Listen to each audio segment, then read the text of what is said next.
Assalamualaikum warahmatullahi wabarakatuh. Waalaikumsalam warahmatullahi wabarakatuh. Kami dari kelompok 2B yang beranggotakan saya Rozan Zadan Basrawi, Rian Ma'aruf Rifai, Siti Humaira, Dita Amanasa Putri, Oktan Nurpatan, Afrilia Setianingsih, dan Rifki Andriansa yang akan mempresentasikan tentang tahap mitigasi terhadap banjir.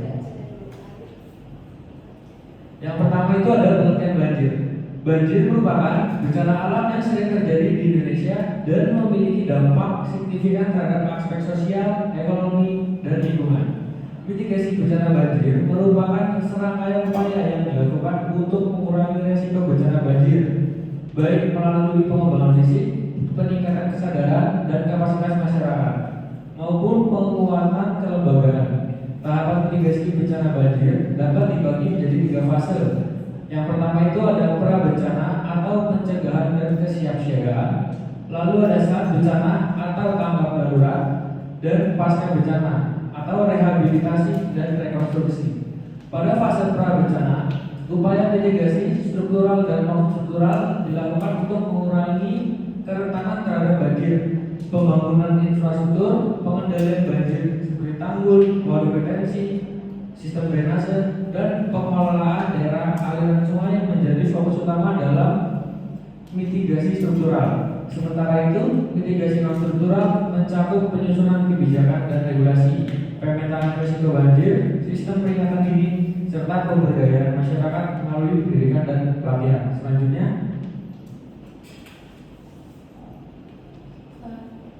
ada konsep mitigasi bencana banjir. Menurut Undang-Undang Nomor 24 Tahun 2007 tentang penanggulangan bencana, mitigasi adalah serangkaian upaya untuk mengurangi risiko bencana, baik melalui pembangunan fisik maupun penyadaran dan peningkatan kemampuan menghadapi ancaman bencana.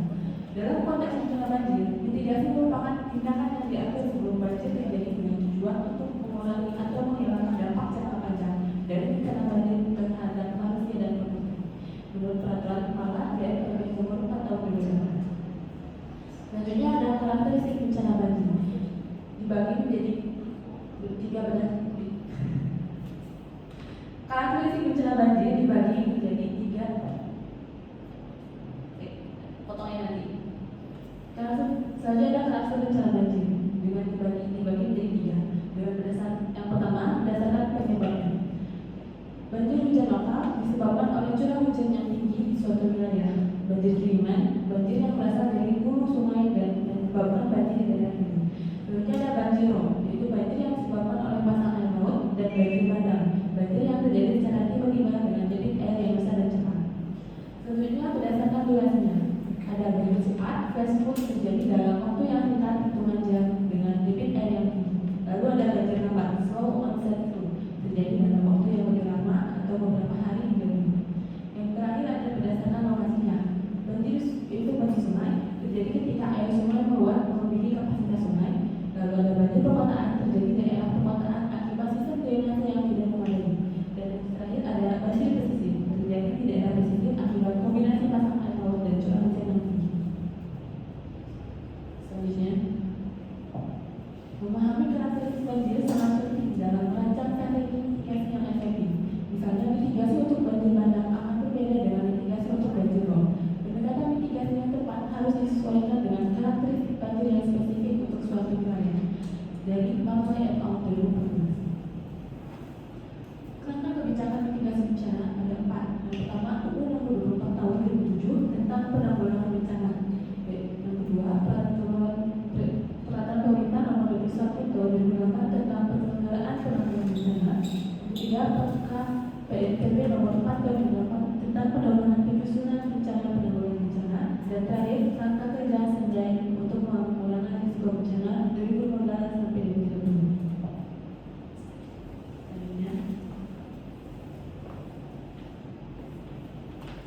Selanjutnya adalah tahapan mitigasi bencana banjir. Yang pertama adalah mitigasi pada fase prabencana.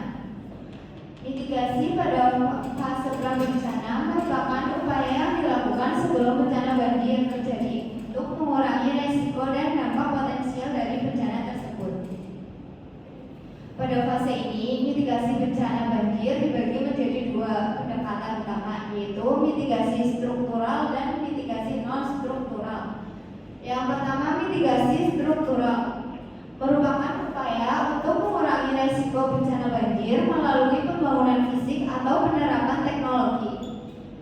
Beberapa contoh mitigasi struktural untuk bencana banjir antara lain pembangunan tanggul dan dinding penahan banjir. Tanggul dan dinding penahan banjir dibangun di sepanjang sungai untuk mencegah air meluap ke daerah pemukiman dan lahan pertanian.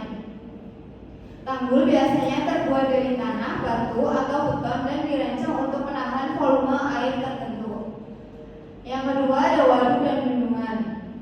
Waduk dan bendungan berfungsi untuk menampung kelebihan air saat musim hujan dan melepaskannya secara terkontrol. Selain untuk mitigasi banjir, waduk dan bendungan juga bermanfaat untuk penyediaan air bersih. Yang terakhir ada sistem drainase yang terintegrasi. Sistem drainase yang terintegrasi dan terencana dengan baik sangat penting untuk mengelola aliran air permukaan, terutama di daerah perkotaan. Sistem ini mencakup saluran air, gorong-gorong, dan sumber resapan yang dirancang untuk mengalirkan air hujan secara efisien.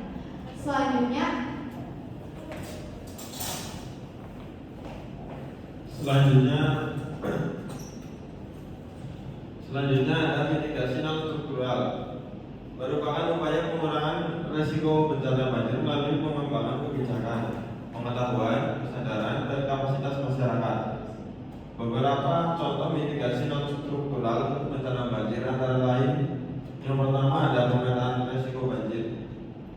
Pemetaan resiko banjir melibatkan identifikasi daerah yang rentan terhadap banjir berdasarkan faktor-faktor seperti topografi, hidrologi, dan penggunaan lahan.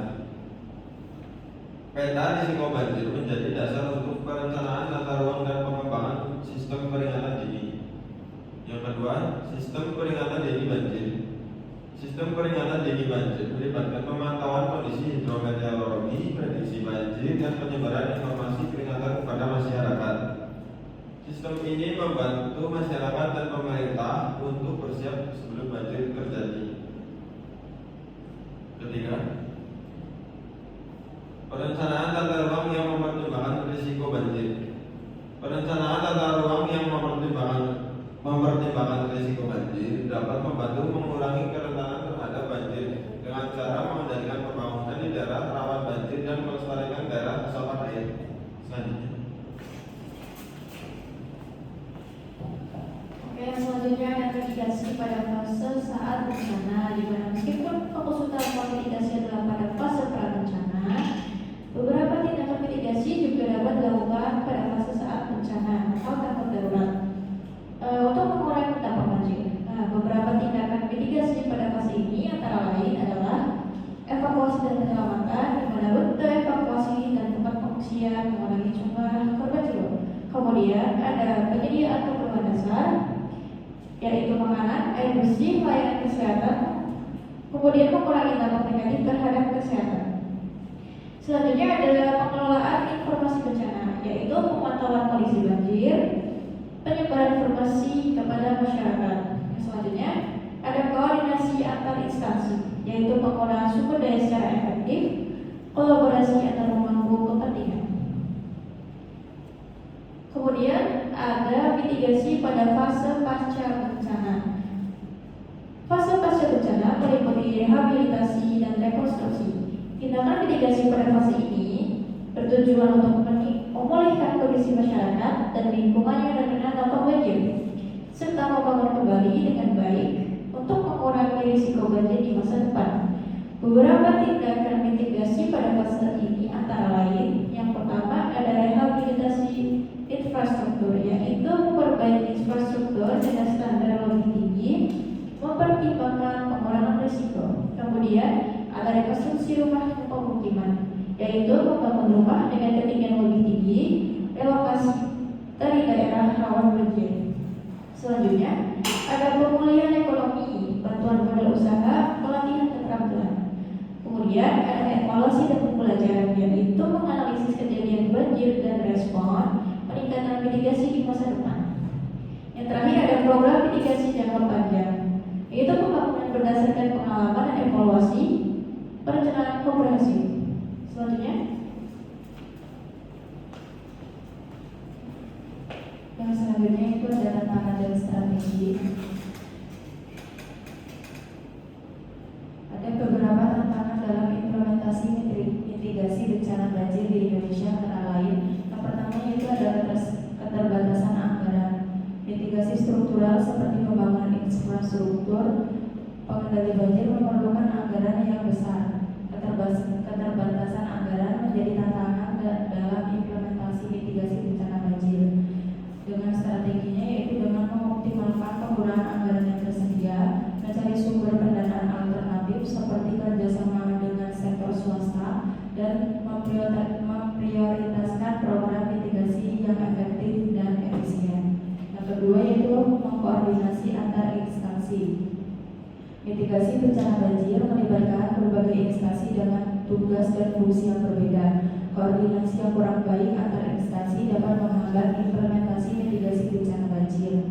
Strateginya yaitu memperkuat forum koordinasi penanggulangan bencana, mengembangkan sistem informasi yang terintegrasi, dan memperjelas pembagian peran dan tanggung jawab.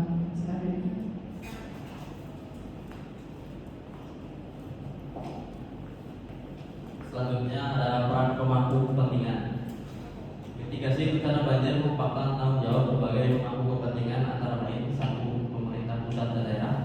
Pemerintah pusat dan daerah memiliki peran dalam menyusun kebijakan dan regulasi terkait mitigasi bencana banjir, menyediakan anggaran untuk pembangunan infrastruktur pengendali banjir, melakukan perencanaan tata ruang yang mempertimbangkan resiko banjir, dan mengkoordinasikan upaya mitigasi bencana banjir antar instansi. Lalu kedua ada Badan Nasional Penanggulangan Bencana (BNPB) dan Badan Penanggulangan Bencana Daerah (BPBD) yang berperan untuk mengkoordinasikan penanggulangan bencana termasuk mitigasi bencana banjir, menyusun rencana penanggulangan bencana, melakukan pemetaan risiko bencana, mengembangkan sistem peringatan dini. Dan ketiga itu ada kementerian dan lembaga terkait. Kementerian dan lembaga terkait seperti Kementerian PUPR, Kementerian LHK, dan BMKG memiliki peran sesuai dengan tugas dan fungsinya dalam mitigasi bencana banjir. Lalu keempat ada masyarakat yang berperan dalam meningkatkan kesadaran tentang risiko banjir, berpartisipasi dalam program mitigasi bencana banjir, menjaga kebersihan lingkungan dan tidak membuang sampah di sungai, dan membentuk komunitas siaga bencana. Kelima ada sektor swasta yang berperan dalam implementasi tanggung jawab sosial perusahaan (CSR) untuk mitigasi bencana banjir.